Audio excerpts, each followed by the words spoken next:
Welcome to the Careers by Jenn podcast, episode 291. Today on the podcast, Jenn reviews 8 ways to ace your job performance review without resorting to bribery or extortion. Hey, I'm Jenn Swanson, and Careers by Jenn is where I help you to get the job, love your work, and advance your career, and I talk about wellness and success topics too. This podcast is actually ending production after episode 300. However, you can find me over at Careers by Jenn on YouTube, where I will be continuing to share career tips, advice, wellness, and success topics, and much, much more. It's been a 10-year run here on Careers by Jenn on the podcast, and until we are at episode 300, I invite you to continue listening. Go back and listen to the archives, and please enjoy this show. Thank you so much for being here.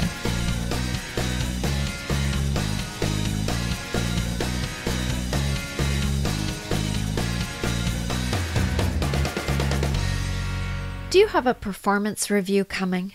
And even if you don't, do you want to be proactive and do some planning and thinking about how you are doing so that when your performance review does come around, you are completely ready for it? If you said yes to any of this, then this episode is for you. Hello, lovely human. Thank you for listening today. I am so glad you are here.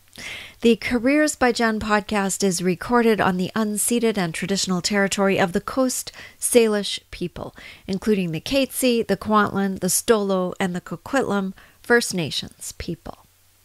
Today, I have 8 ways for you to get ready to ace your job performance review. So let's jump right in with tip number 1, and that is to make a list of achievements and accolades. So these are your success metrics. Do you have a quota in the work that you do, and did you meet it? And when did you meet it? Do you have a KPI, key performance indicator, or several of them, and did you meet it or them? Can you send this info in a summarized format to your manager before the review? Can you put it all together with dates and when you achieved them and the things that you did well?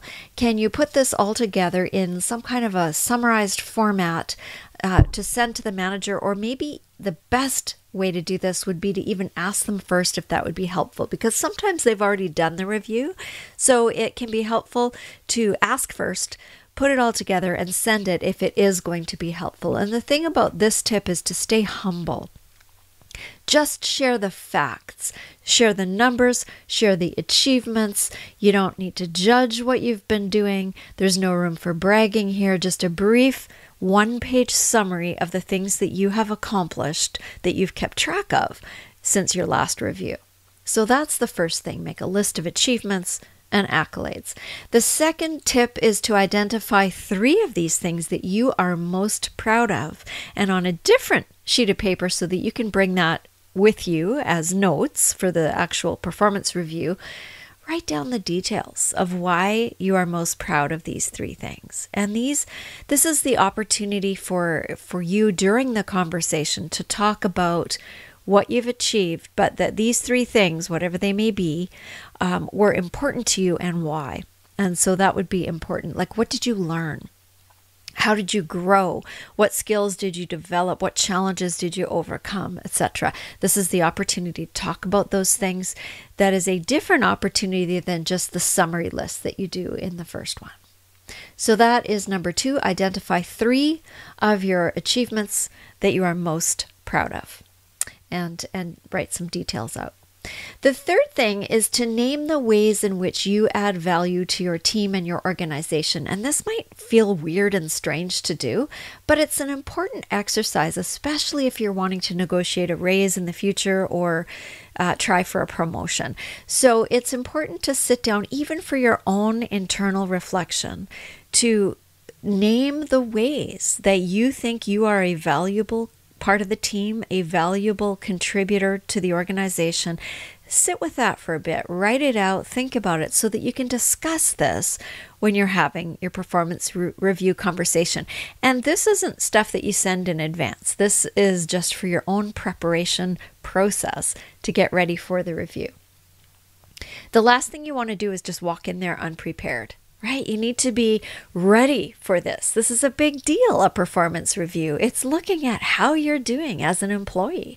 And it may be the opportunity for you to point out some things that haven't been noticed or that you've been doing quietly in the background, but that have made a huge impact on how the company has progressed and succeeded over the past year. So be sure to keep track of these things and think about them in advance.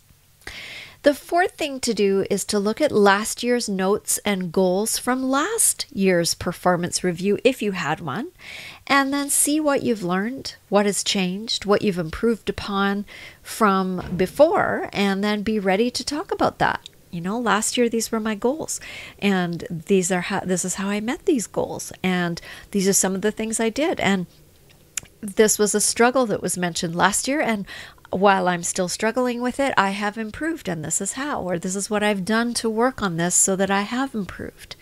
So the whole thing is a forward moving motion.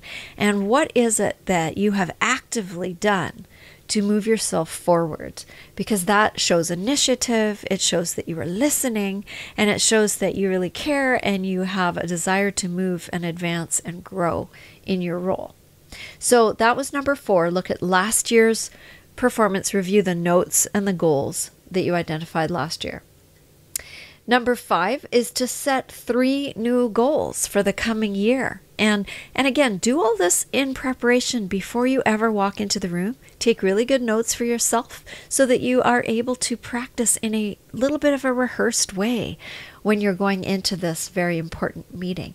And now this setting new goals for the coming year might be part of a formal self-evaluation that they actually assign to you. It depends on what kind of performance review that they do with you. And they may well set something formal that you need to complete, and that's fine. You will have done some of the work in advance then if you do this. Or if they don't do that, then setting 3 new goals might just be for your own reflection. But either way, it's an excellent practice. It can help you to answer questions during your review, and it can allow you to figure out what you personally want to accomplish or what you want your team to be able to accomplish in the coming year. Is there a conference that you'd like to attend? Is there a course that you know that's coming up that you want to take? Are there some skills upgrading training programs that you would dearly like to do? And can you ask for that? Is there, I know that I'm not as proficient with X as I would like to be, and I understand that there is a program online and I would really like to take that. Will you support me in it? That kind of thing. So setting 3 goals, you can have more than that, but 3 is sort of is basic, and set 3 goals for the coming year, and then and maybe again some of the things that you'd like to attend, that you'd like to learn, and ways that you would like to grow. The 6th tip for you today is to listen without being defensive. And I wasn't sure whether to list this one before or after the next point, but I think it's helpful all the way through for the whole process. And I know that not all managers, some of them are fantastic, but not all managers have fabulous communication skills. So this listening without being defensive might be a bit of a challenge in some cases. But good listening can help you to learn about yourself. It can help you to learn about the manager or the person that's doing your performance review. And it can help you learn about your organization. And you can even take notes, especially if there are things that you might want to work on after the review. So keep an open mind when you're listening to what is being said to you by the person doing your review.